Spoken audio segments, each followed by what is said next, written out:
Hello everybody, welcome to another episode of Antonella Goes Hunting. Today we're going to make a beautifully fresh summertime tart. This is the kind of tart that you can have when guests come over and you make it up, whip it up very quickly. Just go and grab yourself some fresh berries from the supermarket and a quick short crust pastry that we can just line our tins with. Stick with me today so that we can make our fresh summertime tart.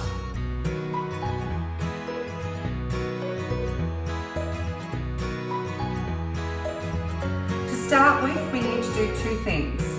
First of all, you need to have your short crust pastry, 2 sheets, defrosted, and that will fit your 9-inch tart tin. And then the second thing that we need to do is we need to turn the oven on to 110 degrees because we're going to need to blind bake the pastry base.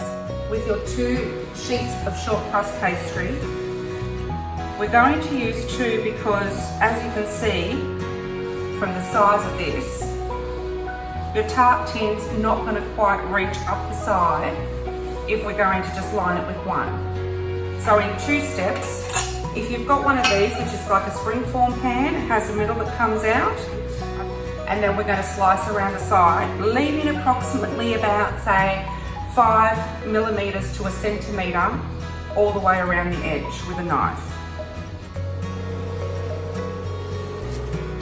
We're going to give it a quick spray with some canola oil, just to ensure it doesn't stick.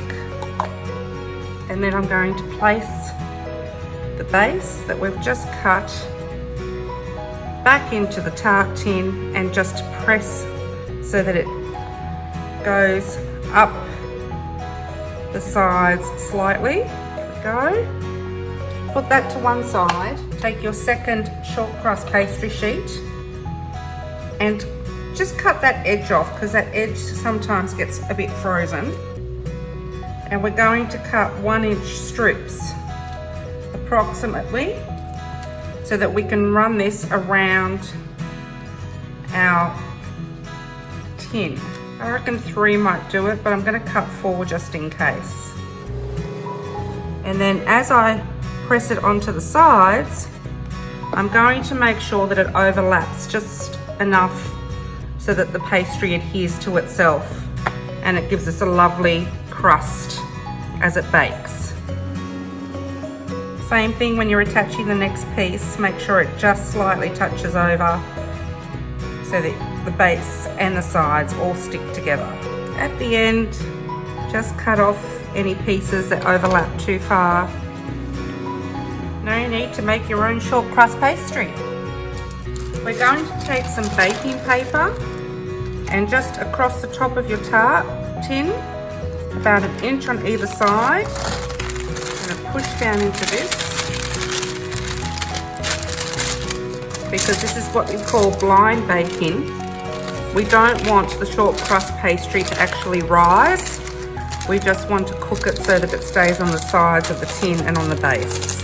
Now, to keep the paper down and to stop the short crust pastry from rising, you can either use rice or beans, raw beans. We're just going to put some rice at the bottom of this and spread it out evenly. The weight of the rice and all the beans will actually keep the short crust pastry and prevent it from rising up. You can see I've already used some rice here in the past, so I keep it in a separate container so I don't forget that it's there and I don't use it accidentally for one of my rice dishes. And we'll place this into the oven for 10 to 15 minutes. Just after your tart goes in the oven, we're going to make our custard. Now, our custard's not going to take very long to make. It'll give us some time while that's blind baking to have it ready to go. Place a saucepan onto your stovetop and turn it onto a low heat. And then into that saucepan, place 2 tablespoons of custard powder.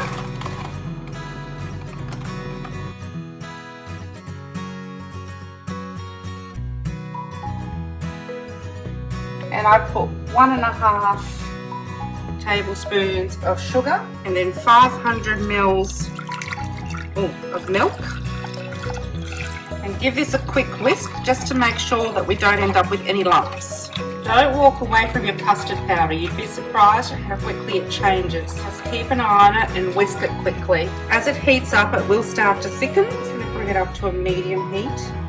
You can actually feel the liquid in the pan start to thicken around the whisk. Just before it completely thickens, I'm going to quickly just place in the juice of one orange and the zest of one orange, so that my custard will have a lovely orangey taste to it. Very summertime. I'm going to turn it right down. I want it to stay on the lowest temperature for 1 minute. You'll know when it's ready when the back of the spoon is coated nicely, and look, you can see the little tiny pieces of orange zest in there. So I'm going to turn this off right now, and we're going to leave it to cool down. Pull your pastry tin out of the oven and you'll have a lovely brown edge on your base. Leave this to one side. Make sure that you don't touch the sides because it's going to be quite hot.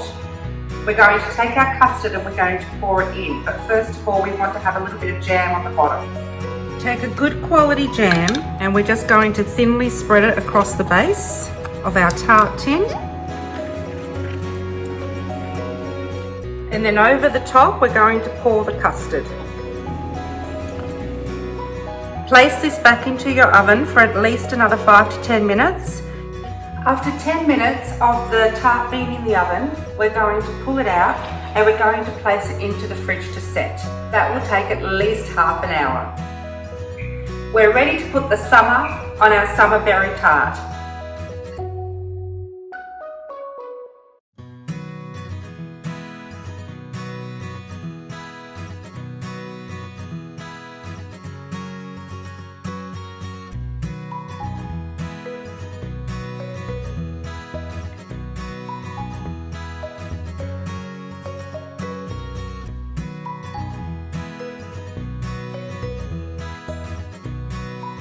And there you have it, peeps, summertime fruit tart ready to be served.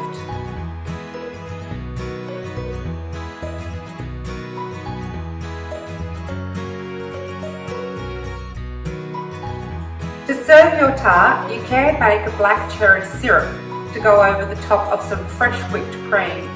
Place a saucepan onto a low heat. Into the saucepan, pour 670 grams of Morello pitted cherries. On top of the cherries, pour half a cup of caster sugar. Give this a stir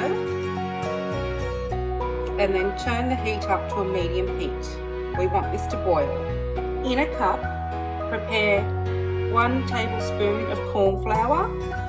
Grab your cup and get some of the liquid from the saucepan in with your corn flour and give it a quick stir around. Make sure it's not lumpy, and then pour this back into your saucepan and turn the heat down.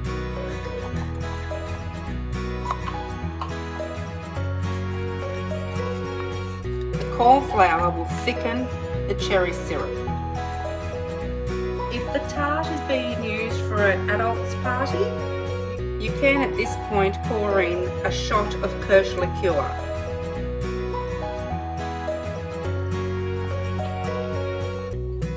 We're just going to pulse this lightly. Be